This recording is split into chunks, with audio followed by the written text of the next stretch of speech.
Hello everyone, welcome back to my channel. This is Sjctnc, Assistant Professor of English in St. Joseph Arts and Science College, Autonomous, Kadalur. In this video, let us discuss about Puritanism. It details about the origin, meaning of a Puritanism, period of Puritan regime, ideals of Puritan period, the daily routine of a Puritan, how Puritanism became rigorous and hated, their contribution to English literature, politics under James I, Charles I, and Oliver Cromwell during the Puritan regime in England. Now let us see what is Puritanism and who are the Puritans. The extreme Protestants who were not satisfied with the religious settlement made by Queen Elizabeth, they wanted to purify the church from all Roman Catholic practices, and so they came to be known as Puritans. When they found that they could not purify the church from within, they proceeded to organize separate congregations. So they were called separatists or dissenters, as they dissented against the Queen's settlement.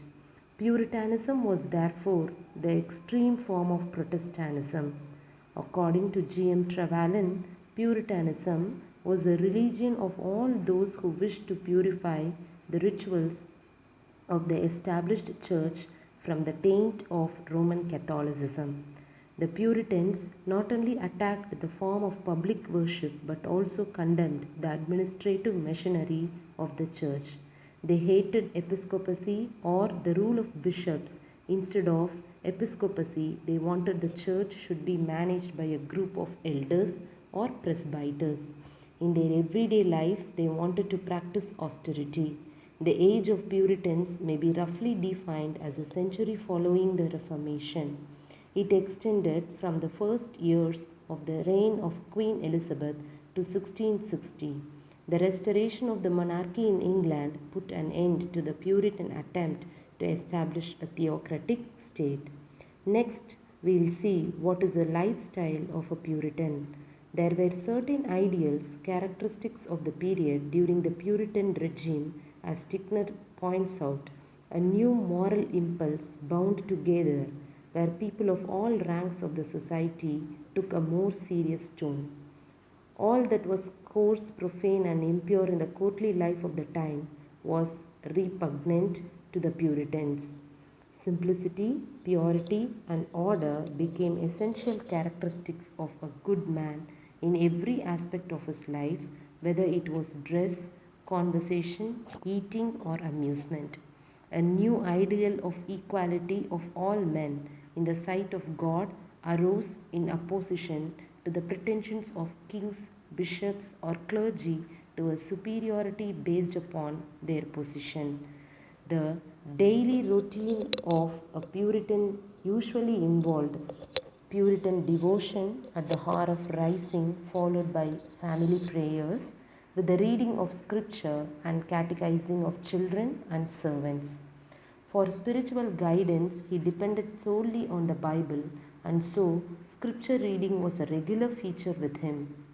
He kept a spiritual diary in which the events of the day were closely scrutinized and an accounting made of moral success and failures. He also noted down the important evidences of divine grace or displeasure that had been disclosed in the course of the day. Now let us see what were the reasons for the Puritans to be hated. In the initial stage, Puritanism was responsible in the sense that it approved delight in pleasure and joy of life, provided it was a sober kind. The Puritanism was not liked by many as early in the first decade of 17th century, and this is evident with reference which Shakespeare makes in his play Twelfth Night. During the Puritan rule, enthusiasm to enforce austerity where they closed down all theatres and other places of amusement. In 1642, the Long Parliament passed an ordinance abolishing all playhouses. Further ordinances were made in 1647 and 48 ordering players to be whipped and hearers to be fined. They suppressed all customary sports like wrestling, dancing, with the idea of pursuing the solemnity of the Sabbath. Soldiers were employed to enter private houses in London to see that the Sabbath was not profaned and that the fast prescribed by Parliament were observed. As a matter of fact, there were cases of soldiers carrying off meat found in the kitchen on fast days. Throughout the Puritan regime from 1649 to 1660, it was not the church courts but the ordinary lay courts that had the authority to punish sin. In 1650, an act was passed punishing adultery with death, and this savage penalty was actually inflicted in 2 or 3 cases.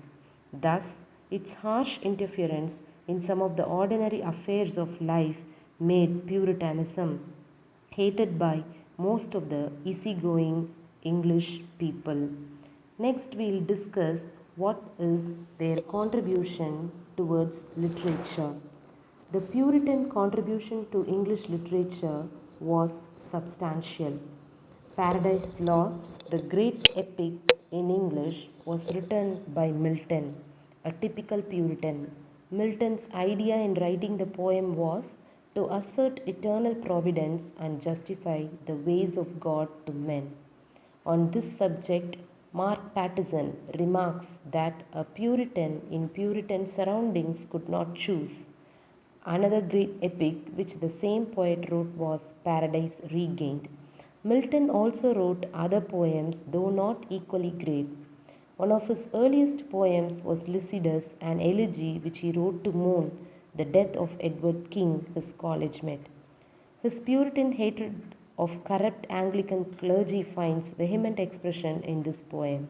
He calls them blind mouths. Another early poem was Comus.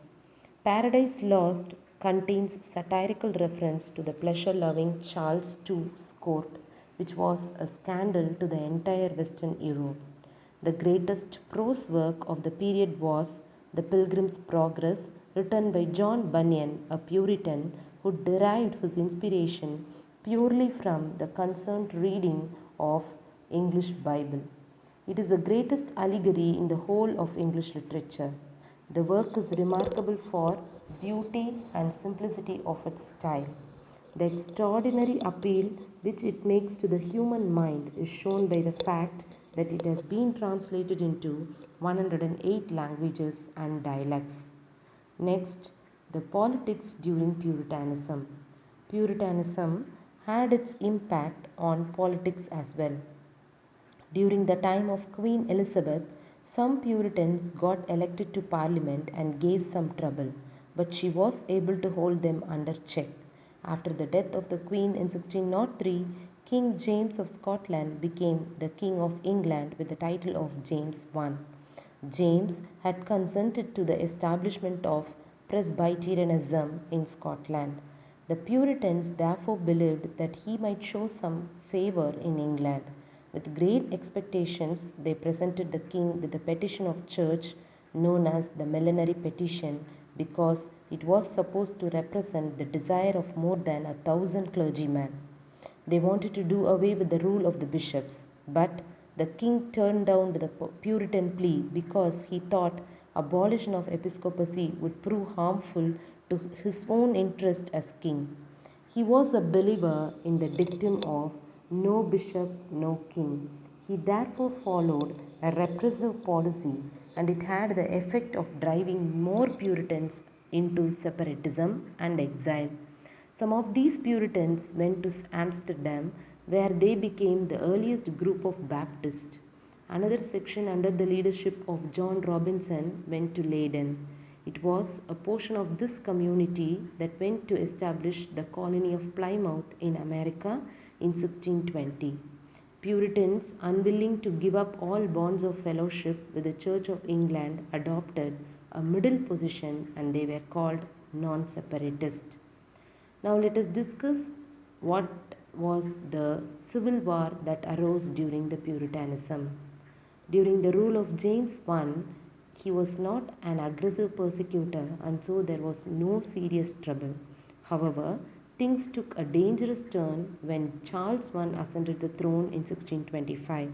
During his regime, William Laud, Archbishop of Canterbury, adopted rigorous measures to enforce conformity.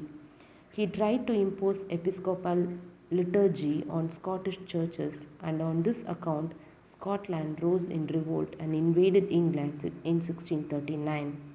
Charles was without adequate financial resources to carry on a war and was forced to summon Parliament, thereby ending his personal rule of 7 years.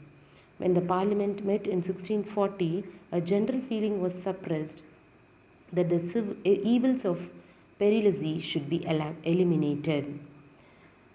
They refused to grant necessary subsidy. When the Parliament abolished episcopacy, the king was able to rally support from private individuals. Those who supported the king were called royalists or cavaliers, and the supporters of the Parliament were known as the Roundheads. Thus, a civil war broke out in 1642. The Westminster Assembly of Divines was summoned in 1643 to draft a new religious settlement for the nation, but it essentially Presbyterian proposals were unsatisfactory for a variety of reasons to the majority of the Parliament, and the Parliament became divided on this issue. With Parliament becoming increasingly divided and impotent, effective rule shifted to the army under the leadership of Cromwell. The royalists were defeated and the king was executed. The religious issue was resolved in terms of commonwealth with Cromwell as Lord Protector.